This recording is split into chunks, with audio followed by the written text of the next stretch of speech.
Bonjour, ça va bien?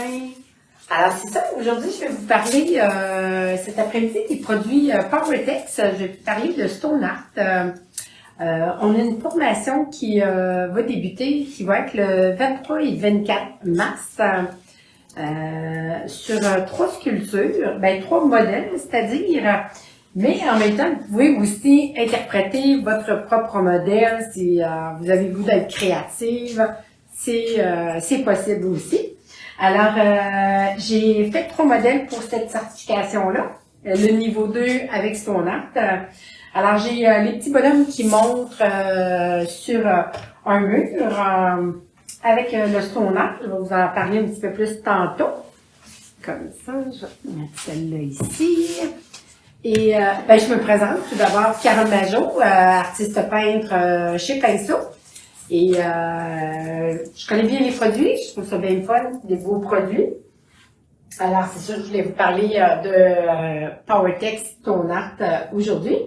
Et j'ai la toile qui est avec les produits PowerTex aussi, avec le Stone Art qui fait de la structure, qui est travaillé différemment quand on est sur toile. Fait qu'on fait vraiment trois projets dans 2 jours. C'est de 9h à 17h, le 23 et 24 mars. Et j'ai la petite statue écorchée qui est sur un socle avec la pâte de Stone Art. Je vais vous parler un petit peu de la pâte de Stone Art un petit peu plus là en détail tantôt. Vous donner un petit peu le goût. Et j'offre aussi en séminaire la statue seulement, parce que des fois, les gens ne veulent pas nécessairement être certifiés.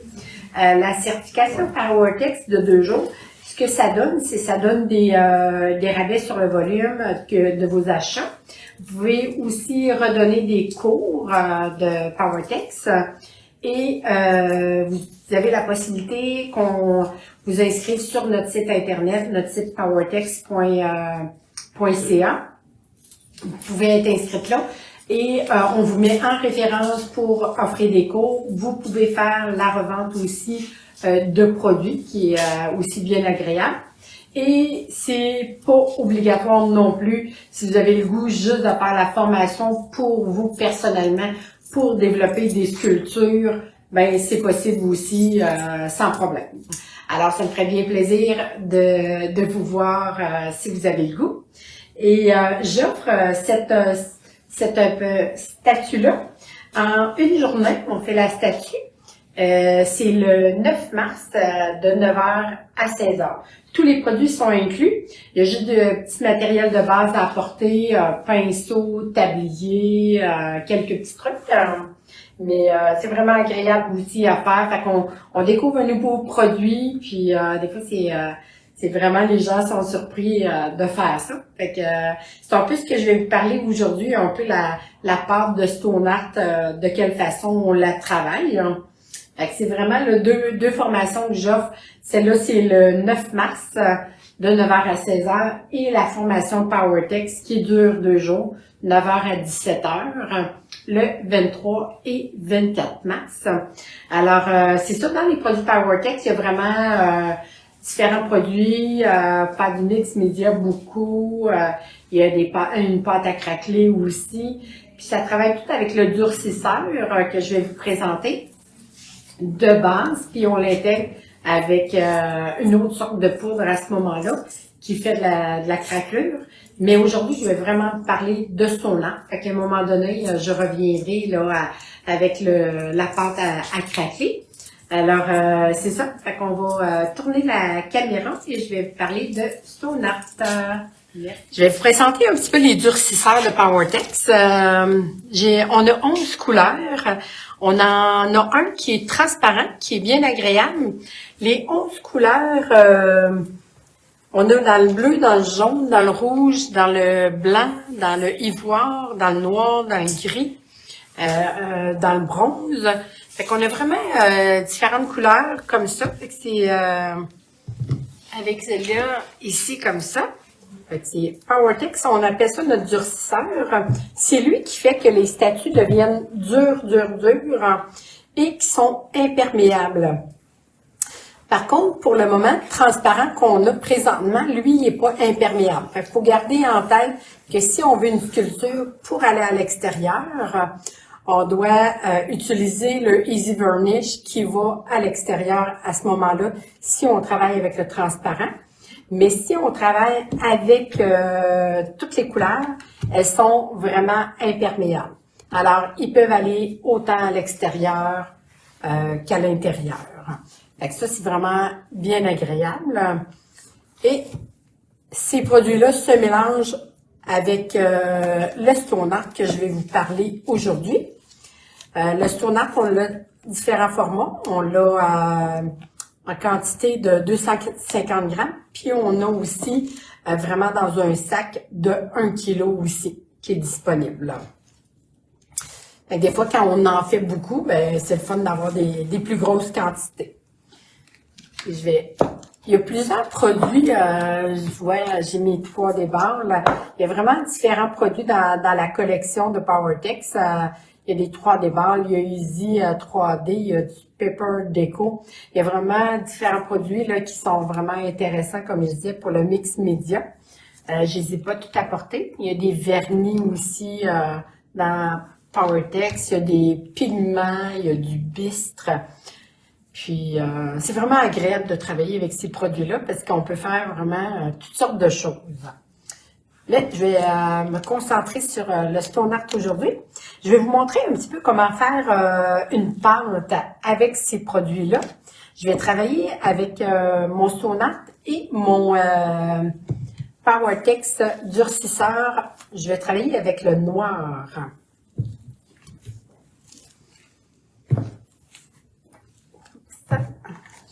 Ça. Quand je travaille avec PowerTex, souvent je vais me mettre des gants parce que c'est quand même salissant et on travaille beaucoup avec nos mains pour faire des mélanges. Je vais me prendre des gants.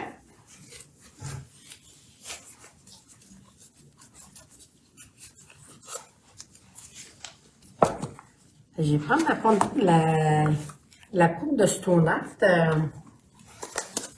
J'ai comme un petit cup. C'est environ moitié-moitié. Tout dépend un peu de si vous voulez votre pâte qui est beaucoup plus consistante ou si vous voulez l'avoir plus liquide un peu pour étendre soit au pinceau, à la spatule ou au rouleau.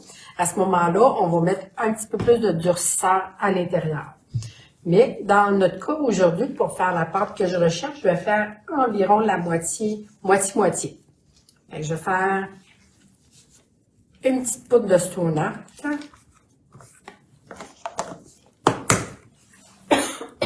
Excusez-moi.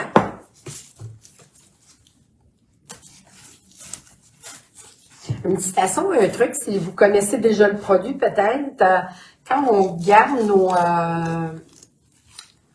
nos produits, une fois qu'ils sont ouverts, il faut le nettoyer comme il faut parce qu'il essaie de coller. Il ne colle pas vraiment, mais ça reste que quand on vient pour l'ouvrir, des fois, il est plus difficile. Fait que souvent, je vais mettre un petit saran wrap pour protéger le boulot, puis je viens visser, fait que j'ai moins de misère pour l'ouvrir après. Un petit truc. Et ici, je vais mettre presque l'équivalent, mais pas tout à fait. Fait que genre un petit peu moins de pâte, de durcisseur que la pâte.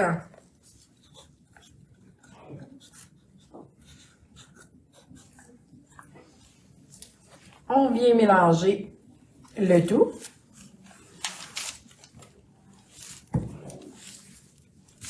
Ça.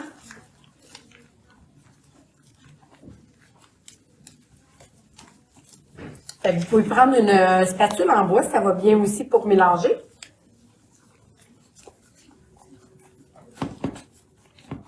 Quand la pâte elle colle un peu trop au gant, ça veut dire qu'elle est plus liquide. À ce moment-là, c'est de rajouter un petit peu de Stone Art à l'intérieur.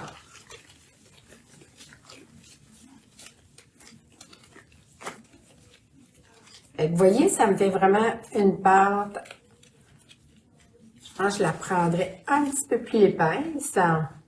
Je vais me rajouter un petit peu de poudre.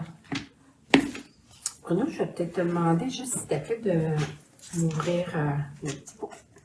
Ici. Mais ici, je vais te demander de me prendre un petit coup pour m'en donner. Ici. Merci. Et voilà, fait que je vais juste m'en ajouter un petit peu pour mon mélange que je vais faire.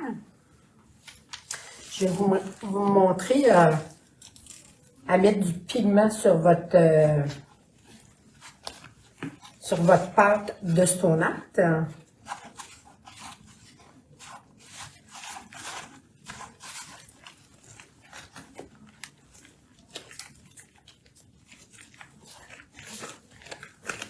Fait que j'ai vraiment bien la mélanger. Fait que là, on voit, elle veut moins coller après mes gants. C'est ce que je recherche. Encore un peu.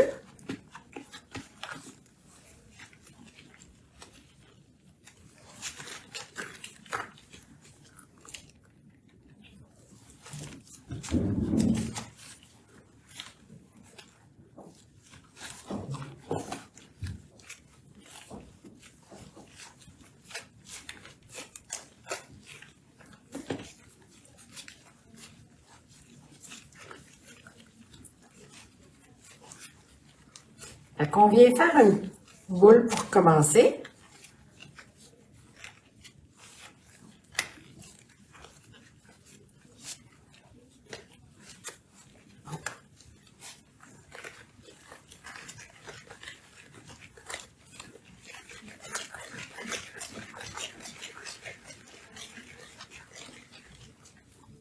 Comme ceci. Ça à côté. Et voilà, j'ai juste changé mes gants.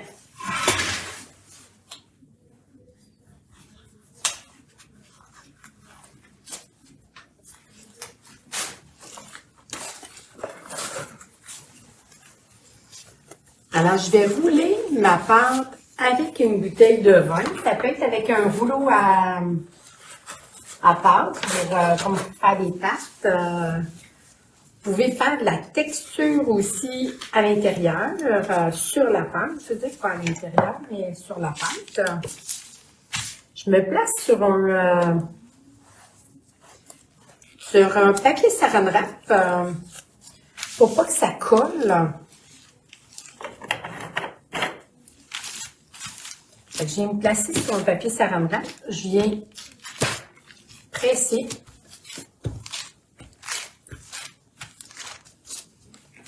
Par une petite pression.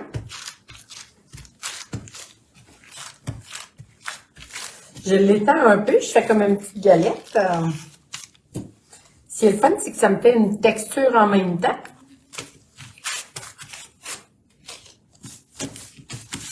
Et je vais venir mettre un petit peu de pigment avant de rouler avec ma bouteille. Oh, excusez-moi. Fait que vous voyez, les pigments, on a vraiment ça aussi, une belle variété de couleurs. Je vais utiliser le bronze qu'on a mis dans une petite bouteille.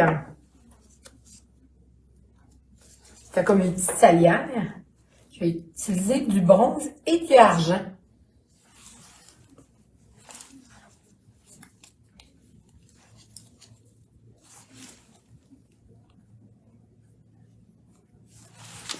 Je viens frotter un petit peu sur la surface. Je ne sais pas si vous voyez, mais ça fait déjà très brillant.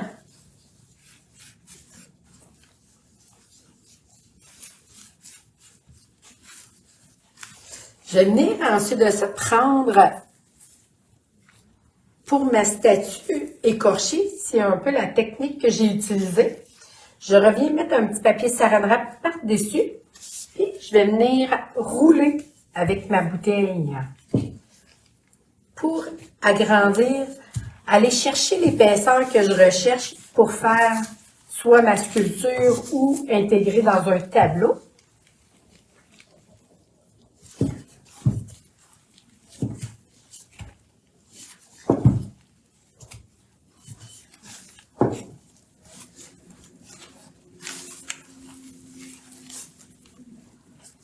Je mets ça. Je vais la rouler encore un petit peu.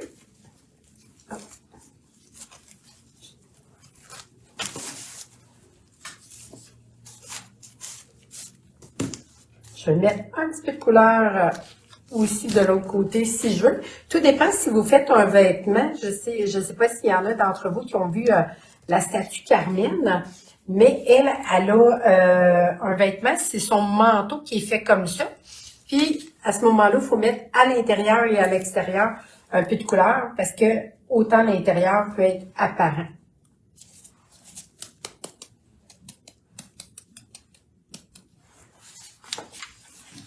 Je viens étendre. Fait que vous voyez, ça fait vraiment de la belle texture. Et je vais rouler encore un peu pour avoir ma pâte un petit peu plus mince.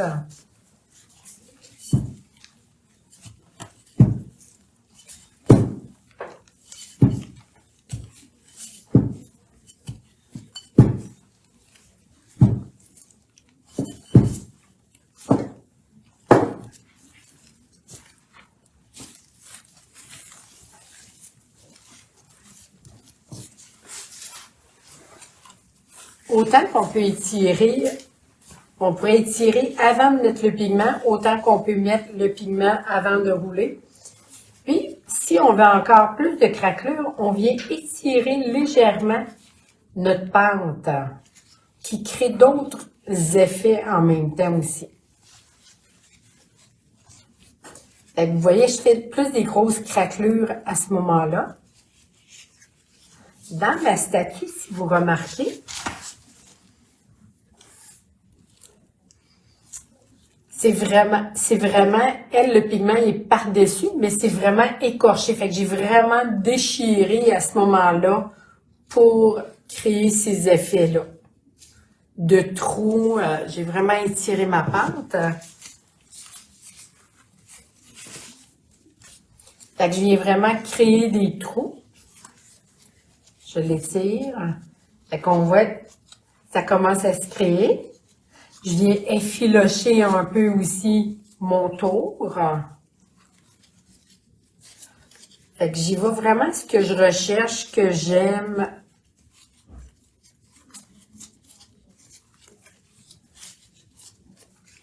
Fait qu'on crée d'autres effets. Fait qu'on voit au travers.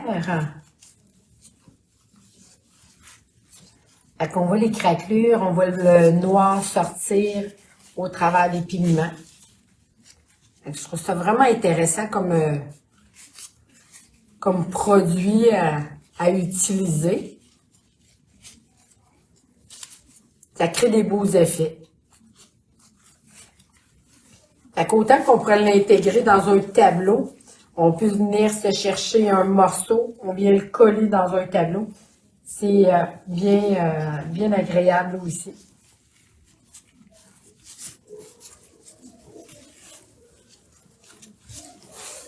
Quand vous avez une statue, ben là, vous pouvez venir habiller votre statue. Là, je vais faire comme si je le mettrais sur la bouteille. Mais je pourrais vraiment venir habiller, travailler le stone art pour la façon que je le recherche, faire tourner un peu. Des fois, si je veux faire que le stone art reste dans les airs, je vais venir le bourrer aussi avec un petit papier saran wrap. Fait que lui, le temps qu'il sèche, il va rester figé. À un moment donné, il va figer. Puis, il va rester en place. On vient enlever le papier saran wrap. Parce que dans les produits Powertex, ça colle sur tout, sauf le plastique. Fait que quand on travaille avec les différents produits, on travaille soit sur un sac à poubelle, sur quelque chose qui est en plastique, fait que ça l'adhère pas. Fait que c'est ça qui est le fun. Puis, on vient créer vraiment ce qu'on recherche. On l'étire. On pourrait créer une petite jupe pour un peu comme la statue que j'ai ici. On vient créer la texture, on fait rouler. C'est plus qu'on va mettre de pâte, plus de stone art, plus ça va être dur à travailler. Fait que c'est vraiment ce que vous voulez avoir comme effet qui fait la quantité de stone art et de durcisseur. Je ne sais pas s'il y avait des questions. Pas de questions? Fait que c'est ça, ça complète ma petite formation Stone Art. Si jamais vous avez le goût, ça vous intrigue un peu ces produits-là, ça me ferait plaisir de vous voir là sur ma formation PowerTex ou bien dans la journée avec Écorché le 9 mars ou le 23-24 mars si ça pique votre curiosité. Alors, un gros merci et à bientôt!